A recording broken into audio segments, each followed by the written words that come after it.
हनुमान बहुत शक्तिशाली है, लेकिन उनका पूजन इसलिए है कि वो विनम्र बहुत है। जब लक्ष्मण को मूर्छा आई और भगवान ने सोचा कि मेरा ये सबसे बड़ा संकट कौन हर सकता है, देखो भगवान सबके संकट हरते हैं, भगवान के जीवन पे संकट आया तो उन्होंने किसको पुकारा? उन्होंने हनुमान से कहा कि तुम जाओ और संजीवनी लेके आओ। तो जब आकाश में हनुमान चले तो सूरज निकला हुआ था। आकाश में तो सूरज होता ही है, दिन कभी डूबता नहीं है।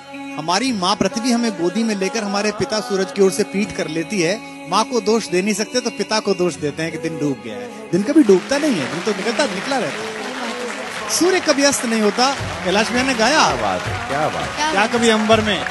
तो बेटा सूरज कभी डूबता नहीं है, तो सूरज आकाश में मिला। और अगर सूरज इधर निकल जाता जहां लक्ष्मण लेटे हुए थे, तो भगवान के जीवन का सबसे बड़ा संकट आ जाता।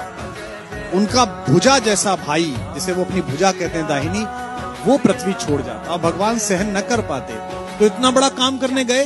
और कितने ताकतवर थे, पंच तत्वों में से एक पवन के बेटे हैं। सूरज से मिले तो उन्होंने कितनी विनम्रता से बात की। रवि भाई सूरज से बोले, हे सूरज इतना याद रहे, संकट एक सूरज वंश पे है। ये नहीं कहा कि मैं तुम्हारे लिए प्रार्थना कर रहा हूं, तुम्हारा ही खानदान है ना, सूर्यवंशी राम का भाई परेशान है, तुम भी सूर्य हो, तो आप ही के खानदान का काम करने जा रहा हूं। विनम्रता देखना, आप कितने पोलाइट हैं, है ना।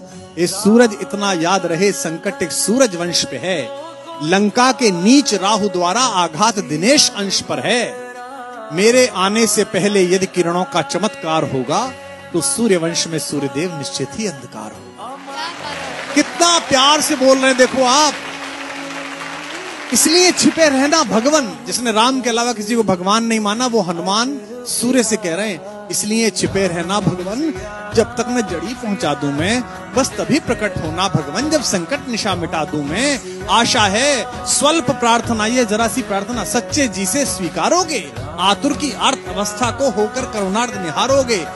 8 लाइन की विनती के बाद धीमे से अपना विजिटिंग कार्ड दिया सूरज को। शक्ति पाना, यश पाना, लेकिन विनम्र रहना।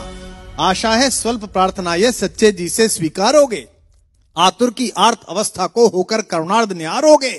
अन्यथा क्षमा करना दिनकर, अंजनी तने से पाला है, बचपन से जान रहे हो तुम हनुमत कितना मतवाला है। क्या बात है। अन्यथा क्षमा करना दिनकर, अंजनी तने से पाला है, बचपन से जान रहे हो तुम हनुमत कितना मतवाला है। और धमकी भी कैसी दी।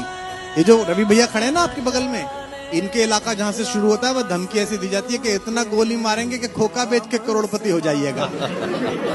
लेकिन हनुमान जी ने कैसी धमकी दी, कितनी विनम्रता से। ऐसा कोई नहीं बोलता, ऐसे बनना सब। आशा है स्वल्प, अन्यथा क्षमा करना दिनकर, अंजनी तने से पाला है, बचपन से जान रहे हो तुम हनुमत कितना मतवाला है।